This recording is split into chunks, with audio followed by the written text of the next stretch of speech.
तो डॉक्टर सदाव कहते हैं कि नहीं सर, आपने तो सच में हाँ मुझसे वादा करा था, मुझे पूरी तरह याद है कि आपने वादा करा था आप मेरे लिए जो है उसको ख़त्म करेंगे। तो फिर इस बात पे जो है जनरल थोड़ा सा खुश होता है और जनरल को मतलब सेटिस्फेक्शन होता है कि चलो जी ये जो है मेरे को बुरा नहीं मान रहा। बट ये कुल मिला के सारी गलती किसी ने अपने ऊपर ले ली, जनरल ने अपने ऊपर ले ली। उसको लगा कि मेरी वजह से जो है वो भाग गया, अगर मैं गुंडे भेजता तो शायद वो जो है मर जाता। तो वो उसको बताता है कि that I was suffering a good deal and the truth is I thought of nothing but myself, in short I forgot my promise to you. और वो बताते हुए जनरल उनको एक्सप्लेन करते हैं कि भाई मैं तुझे बताऊँ तो इन दिनों मैं सिर्फ अपने बारे में सोच रहा था, क्योंकि मेरी तबीयत इतनी ख़राब थी, मैं बीमार था। तो मैं तुझे सच बताऊँ तो मैं तो अपना प्रॉमिस जो है भूल गया था। तो इस पे जो है फिर डॉक्टर सदाव कहते हैं आई वंडर्ड योर एक्सीलेंसी। सदाव मर्मर्ड, तो सदाव जो है से बस हल्के बोलते हैं कि अच्छा मतलब मैं सोच रहा हूँ ऐसा एक्सीलेंसी कि ऐसा भी हो सकता है क्या आप भूल गए अपनी बात। It was certainly very careless of me, the general said. तो जनरल बात पे कहते हैं हाँ बिल्कुल सच में ये मेरे पार्ट पे जो बहुत केयरलेसनेस है, but you understand it was not lack of patriotism और डेडिकेशन ऑफ ड्यूटी। पर वो जो है इसको बोलते हैं एकदम से जो उसको कहते हैं कि हाँ देख मैं बीमार था, मैं इस वजह से जो है थोड़ा केयरलेस हो गया, पर तू इस चीज़ को ऐसा मत समझिए कि लैक ऑफ पेट्रियाटिज्म है मेरे अंदर या डायरेक्शन ऑफ ड्यूटी या ड्यूटी के प्रति जो मेरी वफादारी है उसमें कुछ कमी है, ऐसा मत समझना तुम डॉक्टर सदाव। ऐसा जनरल जो है उनको कहते हैं कि मेरे अंदर कोई ऐसा नहीं है कि देशभक्ति की कमी हो गई है या जो है मैं जानता नहीं मेरी ड्यूटी क्या है या दुश्मन को मुझे कैसे ख़त्म करना मैं जानता नहीं, ये सब ऐसा मत तुम समझने लगना। बस ये था कि मैं बीमार था, मैं इसलिए नहीं कर पाया। And he looked anxiously at his doctor, और जो है एक सेटिस्फेक्शन के साथ डॉक्टर की तरफ देखते हैं। And if the matter should come out you would not understand that wouldn't you. और उस साथ में मतलब डॉक्टर की तरफ जो है एक ऐसा आशा भरी निगाह से देख के बोलते हैं कि तुम खुद बताओ डॉक्टर, अगर तुम मेरी जगह होते और तुम्हारे साथ ऐसा होता क्या तुम ऐसा नहीं करते। तो अब सदाव इस पे सोचते हैं, अब सदाव सोचते हैं क्या सदाव को तो मतलब ठीक ही लग रहा था, क्योंकि सारी चीज़ जो है जिस चीज़ का उन्हें डर था कि मेरे ऊपर शक आएगा, लोग मेरे ऊपर सोचेंगे, तो ऐसा कुछ भी नहीं हुआ। तो सर्टेनली योर एक्सीलेंसी सदाव सेड। तो डॉक्टर सदाव कहते हैं बिल्कुल जनरल आप बिल्कुल ठीक कह रहे हैं, अगर मैं आपकी जगह होता तो मैं भी यही करता जो आपने करा। So he suddenly comprehended that general was in the palm of his hand. तो थोड़ी सी देर में जो बातचीत हुई इसमें जो है डॉक्टर सदाव ये समझ गए कि जनरल जो है उनकी मुट्ठी में है। मतलब कैसे कि उनको पता था कि जनरल जो है ये बात एक्सेप्ट कर रहा है कि सारी गलती जो है मेरी है। And that as a consequence he himself was perfectly safe. और वो ये भी समझ रहा था कि मैं क्या हूँ, मैं पूरी तरीके से अब सेफ हूँ, क्योंकि जनरल सारी चीज़ों को है अपने ऊपर ले रहा है और बात बाहर किसी को पता नहीं थी, जनरल को पता थी बस, और जनरली वो अपनी गलती मान रहा है। So I can swear to your loyalty excellency. तो सदाव ने थोड़ा सा सोचा और उन्होंने सोच के ये सोचा कि जनरल को जो है थोड़ा सा चढ़ाया जाना चाहिए, जनरल को थोड़ी तारीफ़ करते हैं। सो वो कहते हैं कि हाँ बिल्कुल एक्सीलेंसी आप कैसी बात कर रहे हैं, मैं तो आपकी लॉयल्टी की कसम खा सकता हूँ कि आप देश के प्रति कितने वफादार हैं। And he said to the old general and to your zeal against the enemy. और जो आपकी जील है, जो आपका उत्साह है जो एनिमी के अगेंस्ट, मैं उस उत्साह को भी जो है मैं सराहता हूँ कि आप इतने जो है मतलब इतना आप वो गुस्सा रखते हैं, इतना आप जो है एनिमी को ख़त्म करने की ताकत रखते हैं। मैं इस चीज़ की भी जो है कसम खाता हूँ और मैं जानता हूँ कि आप कितने जो है परफेक्ट है अपने देश के लिए। So you are a good man, the general murmured and closed his eyes. अब जब जनरल ये अपनी तारीफ़ सुनता है तो तारीफ़ सुन के जनरल को अच्छा लगता है और वो कहते हैं डॉक्टर सदाव को कि हाँ डॉक्टर सदाव तुम एक अच्छे इंसान हो। द जनरल मर्मर्ड, और अपनी आंखें बंद करता है और कहता है यू विल बी रिवॉर्डेड, कि हम तुमको जो है इनाम दिलवाएंगे, तुमको इनाम मिलेगा इस चीज़ का। But Sadao searching the spot of black in the twilighted sea that night. Twilighted है ना शाम का समय, तो पर सदाव तो क्या ढूंढ रहे थे, सदाव तो जो है वहाँ सामने वाले आइलैंड पे जो है वो सिग्नल ढूंढ रहे थे कि वहाँ से वो टॉर्च का सिग्नल करेगा, क्योंकि अगर आज सिग्नल नहीं आता तो वो क्या है हैड इज़ रिवॉर्ड। असली रिवॉर्ड तो डॉक्टर सदाव के लिए वो था, क्योंकि अगर सिग्नल नहीं आया तो इसका क्या मतलब हुआ, सिग्नल नहीं आया तो इसका मतलब कि उनका जो प्रिजनर ऑफ वॉर है वो क्या हो चुका है, वो सेफली जो है कोरिया पहुँच चुका होगा। क्यों, क्योंकि उन्होंने कहा था कि जब तक तेरे को कोरियन फिशिंग बोट ना मिले तो तुम वहाँ से नहीं जाना। तो सदाव के लिए तो रिवॉर्ड क्या था कि उस ट्यूलाइट में जो है उस रात क्या ना नज़र आए, वहाँ से वो कोई टॉर्च का वो जो है वहाँ सिग्नल नज़र ना आए।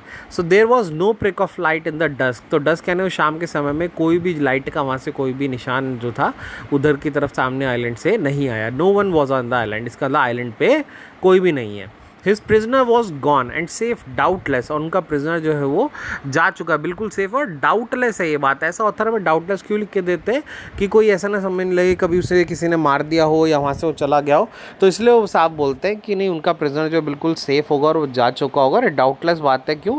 Because for he had warned him to wait only for a Korean fishing boat, क्योंकि खुद डॉक्टर सदाव ने उसको वार्न करा था कि तुम जो है जब तक कोरियन फिशिंग बोट नहीं आएगी तब तक तुम वहाँ से नहीं जाना। So he stood for a moment on the veranda gazing out to the sea from where the young man had come that other night। तो वो जो है वेरांडा पे वहीं पर उसी जगह पे खड़े होते हैं डॉक्टर सदाव, और उधर से वो आइलैंड की तरफ देख रहे होते हैं। तब देखते हैं कोई सिग्नल नहीं आया, तो इसका मतलब वो जा चुका है। तो उनके जाने के मतलब बाद भी जब उन्होंने मतलब हो गया उनको कि वो जा चुके हैं वहाँ से, तो कुछ देर जो है अपने वही वेरांडा पे खड़े होते हैं और सी के उस तरफ देख रहे होते हैं जहाँ से वो टॉम जो था, जहाँ से अमेरिकन प्रिजनर जो था वो आया था उस रात। तो वो वहीं पर उसकी तरफ देख रहे होते हैं, उसी जगह की तरफ की जो मतलब कि जो आफत थी वो उधर से आई थी। And into his mind although without reason there came other white faces he had known. और सिर्फ इतना ही नहीं, वो जब वो उस तरफ देख रहे थे तो उनके दिमाग में वो सारे वाइट फेसेस आते हैं। वाइट फेसेस यानी वो सारे अमेरिकन लोग उनको याद आते हैं जिनसे वो अमेरिका में मिले थे। जैसे कि the professor at whose house he had met हैना, जैसे वो सबसे पहले उनको अपने प्रोफेसर याद आते हैं जिनके घर पे वो उनको हैना को मिले थे। तो प्रोफेसर क्यों याद आते हैं? वो प्रोफेसर इसलिए याद आते हैं कि उन्होंने देखा कि यार वो प्रोफेसर भी और उसकी वाइफ भी तो अमेरिकन थे, और हम जैसे ऐसे बहुत सारे जैपनीज़ बच्चे थे वहाँ पे, और भी बहुत फॉरेन बच्चे थे जिनके लिए वो लोग जो हैं बिना किसी सेल्फिशनेस के उन बच्चों के लिए वो कुछ ना कुछ करते रहते थे, पार्टी अरेंज करते थे, गेट टुगेदर अरेंज करते थे, जिससे कि उन बच्चों को इतने दूर उनके देश में जो है अकेला महसूस ना हो। तो वो प्रोफेसर भी तो अमेरिकन था, उसको भी तो जैपनीज़ से नफरत हो सकती थी, बट फिर उसने हमारे साथ ऐसा क्यों नहीं करा? क्यों? क्योंकि उसके अंदर कहीं ना कहीं इंसानियत थी प्रोफेसर के। वो भी तो ऐसा सोचता था कि ये बच्चे दूर से आए हुए, इनको कैसा फील हो रहा होगा। A dull man and his wife had been a silly talkative woman in spite of her wish to be kind, और इतना जो है काइंड एटीट्यूड वो दोनों दिखाते थे। इसके बाद उनको अपने एनाटॉमी के टीचर याद आते हैं, who had been so insistent on mercy with the knife, जो मतलब इतना इंसिस्ट करते थे, जोर देते थे कि तुमको अपना जो नाइफ है जिससे वो कट लगाते हैं बॉडी में, तो उससे तुम्हें कितना सावधान रहना है। और वो मतलब वो सिर्फ ये नहीं देखते थे कि वो जैपनीज़ बच्चा है कहाँ कौन से कंट्री का है, वो हर एक बच्चे को एक डॉक्टर की तरह पढ़ाते थे कि तुम जहाँ भी जाओगे अपनी कंट्री में, जहाँ भी तुम करोगे तो तुम एक पेशेंट को किस तरीके से तुम्हें ट्रीट करना, ऐसा वो उनको सिखाते थे। तो वो टीचर भी तो अमेरिकन था, बट वो तो जो है इंसानियत वाली बात सिखाता था। ऐसे ही who had been so insistent mercy the knife and then he remembered the face of his fat and slatternly landlady, और फिर उसके बाद जो है वो अपनी लैंड लेडी को रिमेंबर करते हैं जो काफ़ी फैट थी और जो है थोड़ा अगली सी भी थी दिखने में, जो उसको वो याद करता है। He had great difficulty in finding a place to live in America because he was a Japanese, और वो बताते हैं कि जब मतलब मैं जैपनीज़ था तो अमेरिका में मुझे कितनी मुश्किल से जो है एक रहने की जगह जो है मिली थी, क्योंकि जैपनीज़ और अमेरिकन पहले ही दुश्मन है एक दूसरे के, तो आसानी से जैपनीज़ को रूम वगैरह मिलता नहीं था। तो बताते हैं कितनी डिफ़िकल्टी से मेरे को एक रूम मिला, because the Americans were full of prejudice and it had been bitter to live in it and knowing himself there superior, कि उनको ये लगता था कि जैपनीज़ जो अपने आप को थोड़ा बड़प्पन दिखाते हैं, वो अपने तो उनको ईगोइस्टिक वाली बात होती है, तो उनको लगता है भाई हमसे सुपीरियर कोई है नहीं, तो इसलिए जैपनीज़ को नीचे दिखाने के लिए ऐसा करा करते थे। So how he had despise the ignorant, तो इसके बावजूद भी उनको इग्नोर करा जाता था, बट फिर भी वो जो डर्टी ओल्ड वुमेन थी who had at last consented to house him in her miserable home, उस लैंड लेडी ने जो है उनको कंसेंट किया, उनको अपना इच्छा जताई कि ठीक है तुम जो है मेरे घर में रह सकते हो। पर वो डॉक्टर साहब कहते हैं उनका घर जो है काफ़ी मिजरेबल था, and he had once tried to be grateful to her because she had in his last year nursed him through influenza. तो डॉक्टर ये भी बताते हैं कि मतलब वो कैसी लैंडलेडी ये तो बताया, पर कहते हैं एक बार तो जो है जो मेरे साथ एक इंसिडेंस हुआ उससे उनके लैंडलेडी के बारे में कह रहा है मेरा जो भी विचार था वो सब बदल गया। कह रहे पिछले जो लास्ट ईयर था मेरा पढ़ाई का, तो उसमें जो है मेरे को इन्फ्लुएंजा हो गया था। इन्फ्लुएंजा जो है मतलब एक फीवर भी होता है, उसमें जुकाम वगैरह भी होता है। तो कहते हैं but it was difficult for she was no less repulsive to him in her kindness. पर कहता है कि मैं जितना भी मैं उनके बारे में सोच रहा था लैंडलेडी के बारे में, वो सब कुछ बदलाव हो गया, क्योंकि उन्होंने उस टाइम में जिस टाइम मुझे ज़रूरत थी सबसे ज़्यादा कोई मेरी केयर टेकिंग करे, उन्होंने अपनी काइंडनेस जो उस टाइम मुझे दिखाई।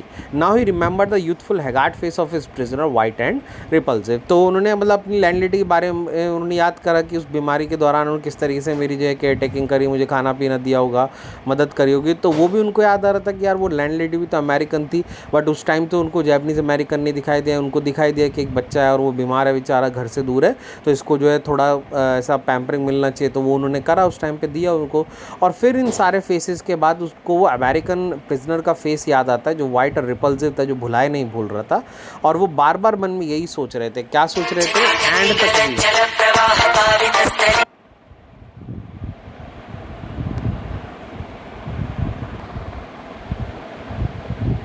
ठीक है। तो उनको जो है ये फिर आखिरी में जो है कहते हैं वो फेस होता है उसका वाइट और रिपल्सिव फेस, जिसको भुलाए नहीं भूल रहे थे, प्रिजनर का दिमाग में आता। और आखिरी में ठीक है, कईयों का ये सवाल था कि भैया उसने ऐसा क्यों करा, या उसने डॉक्टर की तरह क्यों बचाया, या पैट्रियोटिज्म क्यों नहीं दिखाया। तो ये उसका आंसर है। उसका आंसर ये है कि इन द एंड में भी डॉक्टर सदाव के मन में यही था। ही thought I wonder why I could not kill him. Doctor तो आखिरी तक भी अपने दिमाग में बस यही सोच रहा था कि मैं अभी भी इसी विचार में हूँ कि मैं उसको क्यों नहीं मार पाया। अब किसको नहीं मार पाया? तो किसको? उस अमेरिकन को नहीं मार पाया। तो अब आप मुझे बताओ, पूरी कहानी हमने पढ़ ली, अब आप सोचो दिमाग में कि ऐसा क्यों हुआ, डॉक्टर क्यों नहीं मार पाया उसको। ठीक है, डॉक्टर क्यों नहीं मार पाया उसको। तो इस पैराग्राफ में देखो उन्होंने सारा आंसर हमको दिया। ये समझने वाली चीज़ है। ये जो उसने यहाँ पे वो प्रोफेसर की बात करी, एनाटॉमी वाले प्रोफेसर की बात करी, अपनी लैंडलेडी की बात करी, तो ये क्यों बताया डॉक्टर ने हमको? ये डॉक्टर इन काइंडनेस को ही तो जोड़ रहा था कि ये लोग भी तो अमेरिकन थे यार, ये लोग भी तो मेरे साथ इन्होंने इतनी काइंडनेस दिखाई, और मैं भी तो वहाँ पर इनका दुश्मन ही था, बट फिर भी इन लोगों ने जो है मेरे साथ इतना काइंड एटीट्यूड दिखाया। तो कहते हैं जब मेरे पास वो अमेरिकन प्रिजनर ऑफ वॉर आया, हालांकि भले ही वो टाइम अलग था कि तब वॉर नहीं चल रहा था जब डॉक्टर सदाव गए थे, पर अब वॉर चल रहा था और वो प्रिजनर ऑफ वॉर था, बट फिर भी उसकी हालत तो देखो कैसी थी, बिल्कुल मरने वाली हालत में था, बिल्कुल ख़त्म था। और यहाँ पे खुद सोचो, उसकी गर्दन अगर काट भी देते या उसको जो है पुलिस को पकड़ा देते, आर्मी को पकड़ा देते, वो उन्हें जान से मार देते, तो कौन सा जंग जीती जा रही थी? कुछ भी नहीं हो रहा था। तो इंसानियत कहीं ना कहीं डॉक्टर सदाव के अंदर थी, और डॉक्टर सदाव के अंदर इंसानियत इसलिए थी क्योंकि उन अमेरिकन ने भी उनके साथ जो है ऐसा ही बर्ताव करा था जैसा डॉक्टर सदाव ने उसके साथ करा। ठीक है, तो हम कहें कि क्या डॉक्टर सदाव ने उसको, देखिए लास्ट में ये लिखते भी है कि डॉक्टर साहब ये बोल रहे हैं कि मैं उसको क्यों नहीं मार पाया। ये नहीं लिखा कि डॉक्टर साहब बोल रहे हैं कि मैंने उसको क्यों बचा लिया। क्यों? क्योंकि डॉक्टर के जो अंदर मन में एक अच्छा इंसान था, वो तो यही चाहता था कि वो अमेरिकन बच जाए,